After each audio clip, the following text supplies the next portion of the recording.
মহাভারতের কথা ভীষ্ম পর্ব। আজকের পর্বে যুদ্ধে পিতামহ ভীষ্মের পতনের কথা শুনে ধৃতরাষ্ট্রের বিষাদ এবং সঞ্জয় কর্তৃক কৌরব সেনা সংগঠনের বর্ণনা। বৈশম্পায়ন বললেন, রাজন, একদিনের কথা। রাজা ধৃতরাষ্ট্র চিন্তামগ্ন হয়ে বসেছিলেন। সেই সময় সঞ্জয় রণভূমি থেকে ফিরে বিষাদগ্রস্ত হয়ে বললেন, মহারাজ, আমি সঞ্জয়, আপনাকে প্রণাম জানাই। শান্তনুনন্দন ভীষ্ম যুদ্ধে আহত হয়ে রথচ্যুত হয়েছেন। যিনি সমস্ত যোদ্ধাদের শিরোমণি এবং ধনুর্ধারীদের আশ্রয় ও ভরসা, সেই পিতামহ আজ সরসজ্জায় শায়িত। যে মহারথী কাশীপুরীতে একটিমাত্র রথের সাহায্যে সেখানে একত্রিত সমস্ত রাজাকে যুদ্ধে পরাস্ত করেছিলেন, যিনি নির্ভয়ে পরশুরামের সঙ্গে যুদ্ধে রত হয়েছিলেন, তিনি আজ শিখণ্ডীর হাতে আহত হয়েছেন। যিনি বীরত্বে ইন্দ্রের সমকক্ষ, স্থৈর্যে হিমালয় সদৃশ, গাম্ভীর্যে সমুদ্র সম এবং সহনশীলতায় পৃথিবীর সঙ্গে তুলনীয়, যিনি হাজার হাজার বাণ বর্ষণ করে 10 দিনে কয়েক লক্ষ সৈন্য সংহার করেছেন, তিনি আজ ঝটিকা উৎপাদিত বৃক্ষের ন্যায় ভূপতিত হয়েছেন। রাজন, এসবই আপনার কুমন্ত্রণার ফল। পিতামহ ভীষ্ম কখনোই এই দশার উপযুক্ত ছিলেন না। ধৃতরাষ্ট্র বললেন, সঞ্জয়, কৌরব শ্রেষ্ঠ এবং ইন্দ্রসম পরাক্রমে পিতৃবর ভীষ্ম শিখণ্ডীর হাতে কি করে আহত হলেন, তার সংবাদ শুনে আমি অত্যন্ত মর্মাহত। তিনি যখন রণক্ষেত্রে গেলেন তখন তার আগে পিছে কারা ছিল? তার ধনুক বাণ অত্যন্ত শ্রেষ্ঠ এবং উত্তম রথও ছিল। তিনি বাণের সাহায্যে প্রত্যক্ষ বহু শত্রুর মস্তক ছেদ করতেন। তিনি কালাগ্নির ন্যায় দুর্ধর্ষ ছিলেন। তাকে যুদ্ধে উদ্যত দেখে পাণ্ডবদের বড় বড় সেনারাও কেঁপে উঠত। তিনি 10 দিন ক্রমাগত পাণ্ডব সৈন্য সংহার করছিলেন। হায়, দুষ্কর কার্য করার পর তিনি আজ সূর্যের ন্যায় অস্তমিত হলেন। কৃপাচার্য এবং দ্রোণাচার্য তার কাছেই ছিলেন, তবুও তার পতন হলো কি করে? তাকে পাঞ্চাল দেশীয় শিখণ্ডী কি করে ভূপাতিত করল? আমাদের পক্ষের কোন কোন বীর দুর্যোধনের নির্দেশে শেষ পর্যন্ত তার সঙ্গে ছিল? সঞ্জয়, সত্যই আমার হৃদয় প্রস্তর নির্মিত কঠোর, তাই পিতৃসম ভীষ্মের মৃত্যুর সংবাদেও তা বিদীর্ণ হয়নি। ভীষ্মের সত্য, বুদ্ধি এবং নীতি ইত্যাদি সদ্গুণের কোনো সীমা ছিল না। তিনি কি করে যুদ্ধে আহত হলেন? সঞ্জয়, বলো, পাণ্ডবদের সঙ্গে ভীষ্মের কীরকম যুদ্ধ হচ্ছিল? হায়, তার পতনে আমার পুত্ররা সেনাপতিহীন সেনা এবং পুত্রহীনা নারীর ন্যায় অসহায় হয়ে পড়ল। আমাদের পিতা জগতে প্রসিদ্ধ ধর্মাত্মা ও মহাপরাক্রমশালী ছিলেন। তার মৃত্যুতে আমাদের আর বেঁচে থাকার কি আশা থাকলো? নদী পারে যেতে ইচ্ছুক মানুষরা নৌকা ডুবতে দেখলে যেমন ব্যাকুল হয়ে ওঠে, আমার পুত্ররাও নিশ্চয়ই ভীষ্মের পতনে সেইরূপ শোকমগ্ন হয়েছে। আমি জানলাম যে ধৈর্য বা বল থাকলেও মৃত্যুর হাত থেকে কারো রক্ষা নেই। কাল অবশ্যই অত্যন্ত বলবান, সমস্ত জগতে কেউই তাকে লঙ্ঘন করতে পারে না। আমি ভীষ্মের কাছেই কৌরবদের রক্ষা পাওয়ার আশা করেছিলাম। তাকে রণভূমিতে পতিত দেখে দুর্যোধন কি করল, কর্ণ, শকুনি এবং দুঃশাসন কি বলল, ভীষ্ম ব্যতীত আর কোন কোন রাজার জয় পরাজয় হয়েছে? সঞ্জয়, আমি দুর্যোধনের দুঃখদায়ক কর্মের কথা শুনতে চাই। সেই ভীষণ সংগ্রামে যা সব ঘটেছে সে সবই আমাকে শোনাও। অল্পবুদ্ধি দুর্যোধনের মূর্খতার জন্য যেসব অন্যায় বা ন্যায়পূর্ণ ঘটনা ঘটেছে এবং বিজয় লাভের জন্য ভীষ্ম যেসব তেজস্বিতা পূর্ণ কর্ম করেছেন তা আমাকে বলো। কৌরব ও পাণ্ডবদের মধ্যে কীরকম যুদ্ধ হচ্ছে তাও বলো। সব ঘটনা ক্রমানুসারে সবিস্তারে আমাকে শোনাও। সঞ্জয় বললেন, মহারাজ, আপনার এই প্রশ্ন আপনারই যোগ্য, কিন্তু সমস্ত দোষী আপনি একমাত্র দুর্যোধনের উপরেই চাপাতে পারেন না। যে ব্যক্তি নিজ দুষ্কর্মের জন্য অশুভ ফল ভোগ করে, তার সেই পাপের বোঝা অন্যের উপর চাপানো উচিত নয়। বুদ্ধিমান পাণ্ডবরা ভালোভাবেই জানতেন যে দুর্যোধন তাদের প্রতি যে ছল কপট ব্যবহার করেছিল, তা সত্ত্বেও তারা আপনার মুখ চেয়ে মন্ত্রীসহ বনবাসে কাল যাপন করে সব কিছু সহ্য করেছেন। যার কৃপায় আমার ভূত ভবিষ্যৎ বর্তমানের জ্ঞান এবং আকাশে বিচরণ করার ও দিব্যদৃষ্টি লাভ হয়েছে, সেই পরাশর নন্দন ভগবান ব্যাসকে প্রণাম করে ভরত বংশীয়দের রোমাঞ্চকর অদ্ভুত সংগ্রামের কাহিনী আপনাকে বিস্তারিতভাবে বর্ণনা করছি। দুই পক্ষের সৈন্যদল যখন প্রস্তুত হয়ে বুহাকারে দণ্ডায়মান হলো, তখন দুর্যোধন দুঃশাসনকে বললেন, দুঃশাসন, ভীষ্ম পিতামহকে রক্ষা করার জন্য যে রথ নির্দিষ্ট আছে তা প্রস্তুত করাও। এই যুদ্ধে ভীষ্মকে রক্ষার থেকে বড় আর কোনো দ্বিতীয় কর্ম আমাদের নেই। শুদ্ধ চিত্তসম্পন্ন পিতামহ আগেই বলে রেখেছেন যে তিনি শিখণ্ডীকে বধ করবেন না, কারণ শিখণ্ডী স্ত্রী রূপে জন্মগ্রহণ করেছিলেন। তাই আমার মত হলো শিখণ্ডীর হাত থেকে ভীষ্মকে রক্ষা করার বিশেষ চেষ্টা করা। আমার সমস্ত সেনা শিখণ্ডীকে বধ করার জন্য যেন প্রস্তুত থাকে। পূর্ব পশ্চিম এবং উত্তর দক্ষিণে যেসব অস্ত্রকুশল বীর আছেন তারাও পিতামহের রক্ষার জন্য থাকুন। দেখো, অর্জুনের রথের বাম ভাগ যুধামন্যু রক্ষা করছেন, দক্ষিণ ভাগে উত্তমৌজা। অর্জুনের এই দুজন রক্ষক, আর অর্জুন নিজে শিখণ্ডীকে রক্ষা করছেন। সুতরাং তুমি এমন কাজ করো যাতে অর্জুন দ্বারা সুরক্ষিত এবং ভীষ্মের দ্বারা উপেক্ষিত শিখণ্ডী কিছুতেই পিতামহকে বধ করতে সক্ষম না হয়। তারপর রাত্রি প্রভাত হলে সূর্যোদয়ে আপনার পুত্রগণ এবং পাণ্ডবদের সৈন্য সামন্ত অস্ত্রশস্ত্রে সুসজ্জিত হলো। দণ্ডায়মান যোদ্ধাদের হাতে ধনুক, হৃষ্টি, তলোয়ার, গদা, শক্তি এবং নানা প্রকার অস্ত্র শোভা পাচ্ছিল। হাজার হাজার হাতি, ঘোড়সওয়ার, পদাতিক ও রথী শত্রুদের যুদ্ধে বধ করার জন্য বহুবদ্ধ হয়ে দণ্ডায়মান ছিল। শকুনি, শল্য, জয়দ্রথ, অবন্তীরাজ, বিন্দ ও অনুবিন্দ, কেকই নরেশ, কম্বোজরাজ, সুদক্ষিণ, কলিঙ্গ নরেশ, শ্রুতায়ুধ, রাজা জয়ৎসেন, বৃহদ্দল এবং কৃতবর্মা, এই 10 জন বীর এক এক অক্ষয়িনী সেনার নায়ক। এরা ছাড়াও বহু মহারথী রাজা এবং রাজকুমার দুর্যোধনের অধীনে যুদ্ধে নিজ নিজ সৈন্যদলের সঙ্গে দণ্ডায়মান ছিলেন। এছাড়াও দুর্যোধনের 11 অক্ষয়িনী মহাসেনা ছিল। এরা সমস্ত সৈন্যের অগ্রগামী ছিল। শান্তনু নন্দন ভীষ্ম ছিলেন এদেরই অধিনায়ক। মহারাজ, তিনি শ্বেত বর্ণের শিরস্থান ও শ্বেত বর্ণের বর্ম পরিহিত ছিলেন। তার রথের ঘোড়াও শ্বেত বর্ণের ছিল। তার নিজ দেহের শ্বেত কান্তিতে তাকে চন্দ্রের ন্যায় শোভাযুক্ত দেখাচ্ছিল। তাকে দেখে মহাবীর ধনুর্ধারী সৃঞ্জয় বংশের বীর এবং ধৃষ্টদ্যুম্ন প্রমুখ পাঞ্চাল বীরগণ ভীত চমৎকৃত হলেন। এই 11 অক্ষয়িনী সেনা আপনাদের পক্ষে দণ্ডায়মান ছিল। রাজন, কৌরবদের এত বড় সৈন্য সংগঠন আমি এর আগে কখনো দেখিনি, শুনিও নি। ভীষ্ম এবং দ্রোণাচার্য প্রত্যহ প্রভাতে উঠে মনে মনে এই কামনা করতেন যে পাণ্ডবদের জয় হোক, কিন্তু প্রতিজ্ঞা অনুসারে তারা দুজনেই আপনার জন্যই যুদ্ধ করছেন। সেই দিন পিতামহ ভীষ্ম সব রাজাকে ডেকে বললেন, ক্ষত্রিয়গণ, আপনাদের স্বর্গে গমন করার এই যুদ্ধরূপ মহাদ্বার উন্মুক্ত হয়েছে। এর সাহায্যে আপনারা ইন্দ্রলোক এবং ব্রহ্মলোকে যেতে সক্ষম। এটি আপনাদের সনাতন পথ।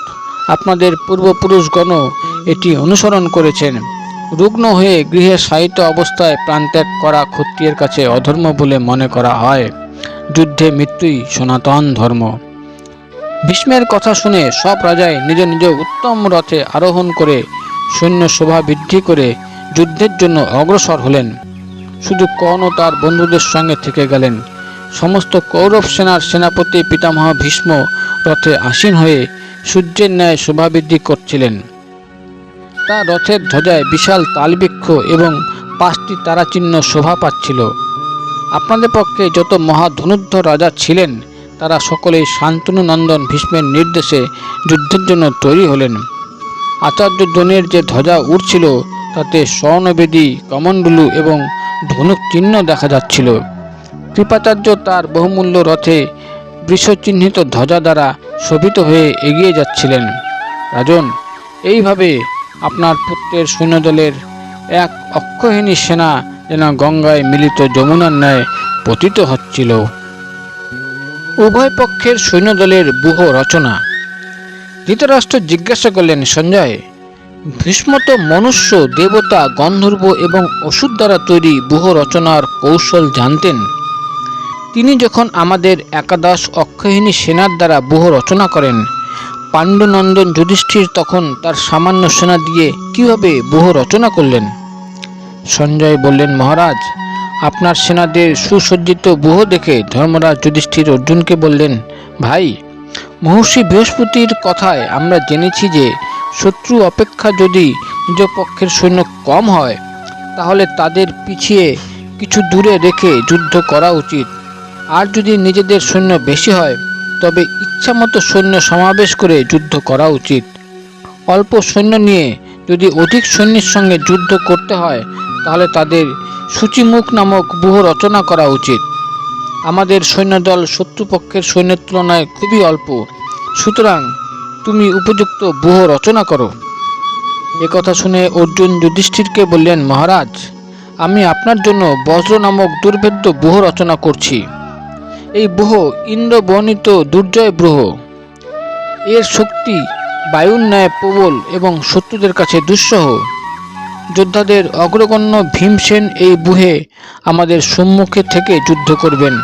তাকে দেখে দুর্যোধন ও অন্যান্যরা এমনভাবে ভীত হবেন যেমন সিংহকে দেখে ক্ষুদ্র মৃগ। যুধিষ্ঠিরকে এই কথা জানিয়ে ধনঞ্জয় ব্যূহ রচনা করলেন। সেনাদের ব্যূহকারে সাজিয়ে অর্জুন শীঘ্রই শত্রুদের দিকে এগুলেন। কৌরবদের এগিয়ে আসতে দেখে পাণ্ডব সেনাও জলপূর্ণ গঙ্গার ন্যায় ধীরে ধীরে এগোতে লাগলেন।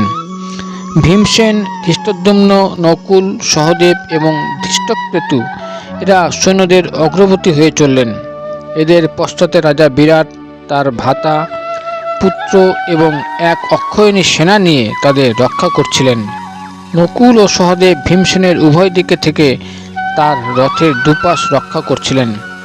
দ্রৌপদীর 5 পুত্র এবং অভিমন্যু এদের পৃষ্ঠভাগে রক্ষায় ছিলেন।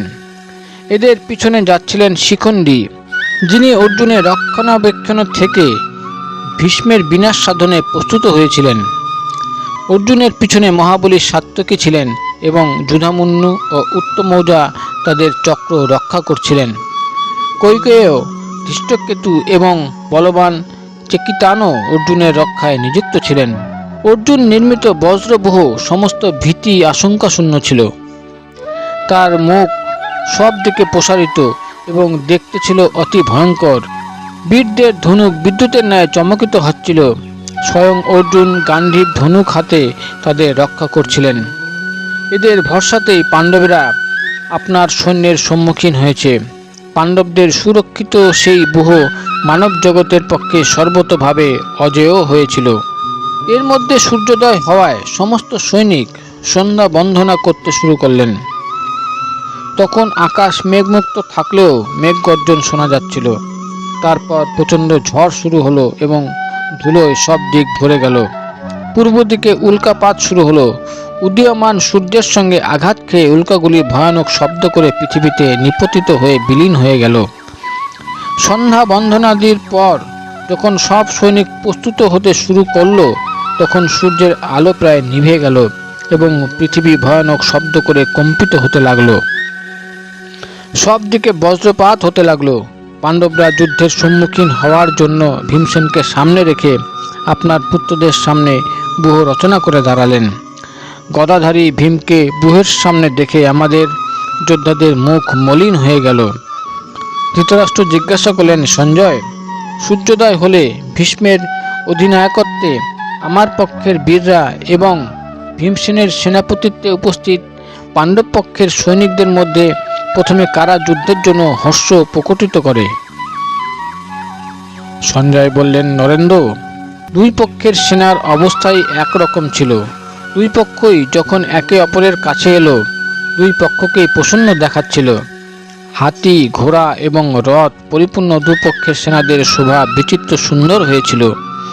কৌরব সেনারা পশ্চিমমুখী ছিল আর পাণ্ডবগণ পূর্বমুখে দাঁড়িয়েছিলেন।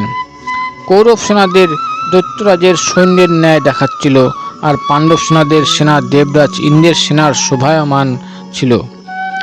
পাণ্ডবদের পশ্চাৎভাগে প্রশান্ত মলয় প্রবাহিত হচ্ছিল আর কৌরব সৈন্যদের পশ্চাতে হিংস্র পশুগুলি গর্জন করছিল। ভারত। আপনার সৈন্যব্যূহে 1,00,000-এর বেশি হাতি ছিল। প্রত্যেকটি হাতির সঙ্গে শত শত রথ দণ্ডায়মান ছিল। এক একটি রথের সঙ্গে শত শত ঘোড়া ছিল। প্রত্যেকটি ঘোড়ার সঙ্গে 10 জন করে ধনুর্ধর সৈনিক ছিল এবং এক একজন ধনুর্ধরের সঙ্গে 10 জন ঢালধারী ছিল। ভীষ্ম এইভাবে আপনাদের সৈন্যব্যূহ রচনা করেছিলেন। তিনি প্রত্যহ ব্যূহ পরিবর্তন করতেন। কোনোদিন মানবব্যূহ রচনা করতেন, কোনোদিন দৈব ব্যূহ, আবার কোনোদিন গন্ধর্ব ব্যূহ বা কোনোদিন অসুর ব্যূহ রচনা করতেন। আপনার সৈন্যব্যূহ মহারথী সৈনিকে পরিপূর্ণ ছিল। তাদের আওয়াজ সমুদ্রের গর্জনের ন্যায় ছিল। রাজন, যদিও কৌরব সৈন্য ছিল অসংখ্য এবং ভয়ঙ্কর, পাণ্ডব সৈন্য তেমন ছিল না, তবুও আমার বিশ্বাস যে প্রকৃতপক্ষে সেই সেনায় দুর্ধর্ষ এবং বৃহৎ, যাদের নেতা ভগবান শ্রীকৃষ্ণ এবং অর্জুন। যুধিষ্ঠির এবং অর্জুনের মধ্যে আলোচনা। অর্জুন দ্বারা দুর্গা দেবীর স্তব এবং বলাপ। সঞ্জয় বলতে লাগলেন, যুধিষ্ঠির যখন ভীষ্ম নির্মিত অভেদ্য ব্যূহ দেখলেন তখন বিমর্ষ হয়ে অর্জুনকে বললেন, ধনঞ্জয়, পিতামহ ভীষ্ম যাদের সেনাপতি, সেই কৌরবদের সঙ্গে আমরা কিভাবে যুদ্ধ করব? মহা তেজস্বী ভীষ্ম শাস্ত্রের উক্ত বিধিতে যে ব্যূহ রচনা নির্মাণ করেছেন সেই ব্যূহ ভেদ করা অসম্ভব। ভীষ্ম আমাদের এবং আমাদের সৈন্যদের সংকটে ফেলে দিয়েছেন। এই মহাব্যূহ থেকে আমরা কিভাবে রক্ষা পাব?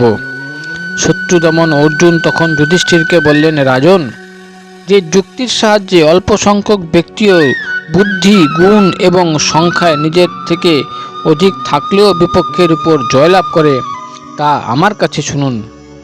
অনেক দিন আগে দেবাসুর যুদ্ধের অবসরে পিতামহ ব্রহ্মা ইন্দ্রাদি দেবতাদের বলেছিলেন, দেবগণ, জয়লাভের ইচ্ছাসম্পন্ন বীরগণ কেবলমাত্র বল ও পরাক্রমে জয়লাভ করতে পারে না, বীরত্বের সঙ্গে সত্য, দয়া, ধর্ম এবং উদ্যমের দ্বারা তা লাভ করে। তাই ধর্ম, অধর্ম এবং লোভকে ভালোভাবে জেনে অহংকার বর্জিত হয়ে উৎসাহের সঙ্গে যুদ্ধ করো। যেখানে ধর্ম থাকে সেখানেই জয়লাভ হয়। রাজন, তাই আপনিও জেনে রাখুন যে এই যুদ্ধে আমাদের জয় নিশ্চিত। নারদ বলেন, যেখানে কৃষ্ণ সেখানেই বিজয়। শ্রীকৃষ্ণের একটি গুণ হলো বিজয়, যা সর্বদা তার অনুগমন করে। গোবিন্দের তেজ অনন্ত, তিনি সাক্ষাৎ সনাতন পুরুষ। তাই শ্রীকৃষ্ণ যেখানে, সেই পক্ষেরই বিজয় হবে। রাজন, আমি আপনার বিষাদের কোনো কারণ দেখছি না, কারণ বিশ্বম্ভর শ্রীকৃষ্ণও আপনার বিজয় কামনা করছেন। তখন রাজা যুধিষ্ঠির ভীষ্মের সম্মুখীন হওয়ার জন্য ব্যূহাকারে দণ্ডায়মান তার সেনাদের অগ্রসর হওয়ার নির্দেশ দিলেন।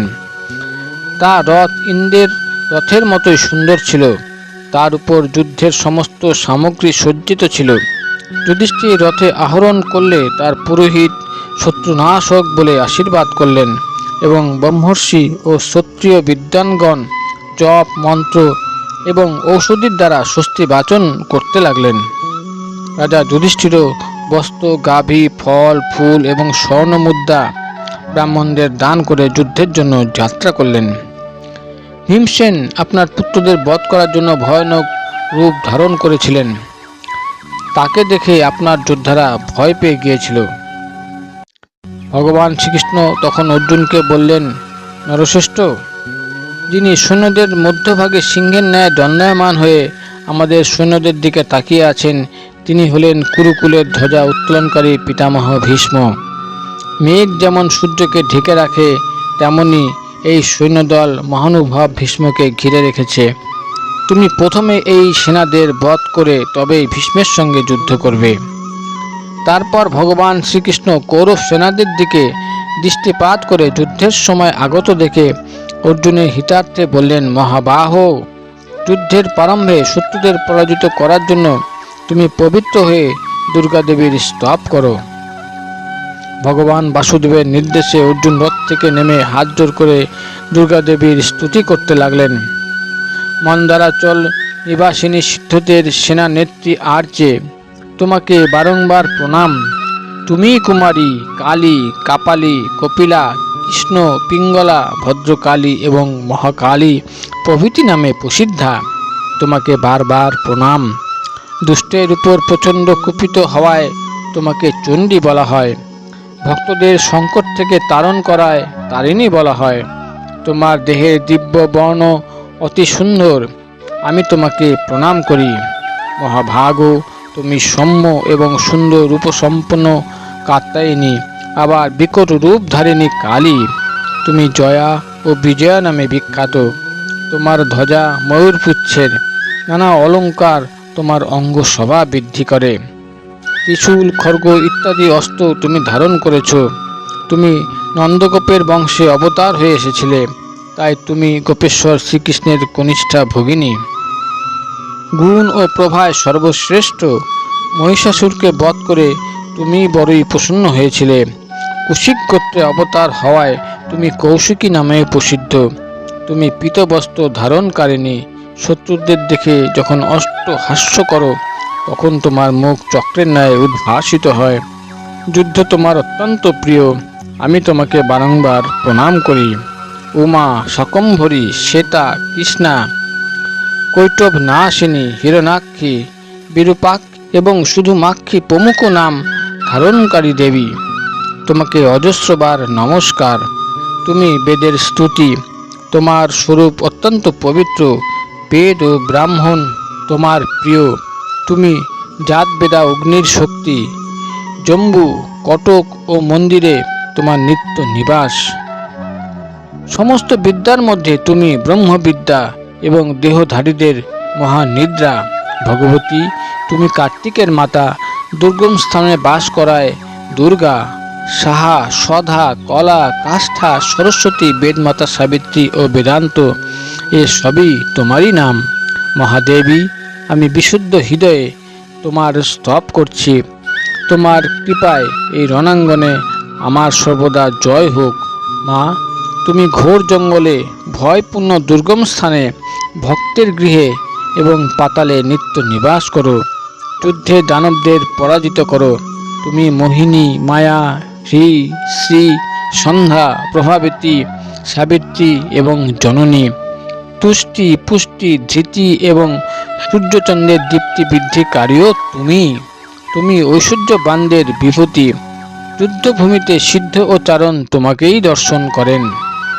সঞ্জয় বললেন, রাজন, অর্জুনের ভক্তি দেখে মনুষ্যলোকের প্রতি করুণামূর্তি দেবী দুর্গা ভগবান শ্রীকৃষ্ণের সামনে আকাশে প্রকটিত হলেন এবং বললেন, পাণ্ডুনন্দন, তুমি অল্পদিনেই শত্রুদের উপর বিজয় লাভ করবে।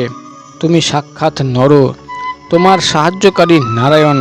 তোমাকে কেউ অবদমিত করতে পারবে না। শত্রুদের কথাই নেই, স্বয়ং বজ্রধারী ইন্দ্রের কাছেও তুমি অজেয়। বরদায়িনী দেবী দুর্গা এই কথা বলে অল্পক্ষণের মধ্যেই অন্তর্হিত হলেন। বরদান লাভ করে অর্জুনের জয়লাভে আস্থা হলো। তিনি রথে আরোহণ করলেন। কৃষ্ণ ও অর্জুন একই রথে আরোহণ করে নিজ নিজ দিব্য শঙ্খ বাজাতে লাগলেন। রাজন, যেখানে ধর্ম সেখানে দ্যুতি ও কান্তি, যেখানে লজ্জা সেখানেই লক্ষ্মী এবং সুবুদ্ধি, সেইরূপ যেখানে ধর্ম সেখানেই শ্রীকৃষ্ণ এবং যেখানে শ্রীকৃষ্ণ সেখানেই জয়।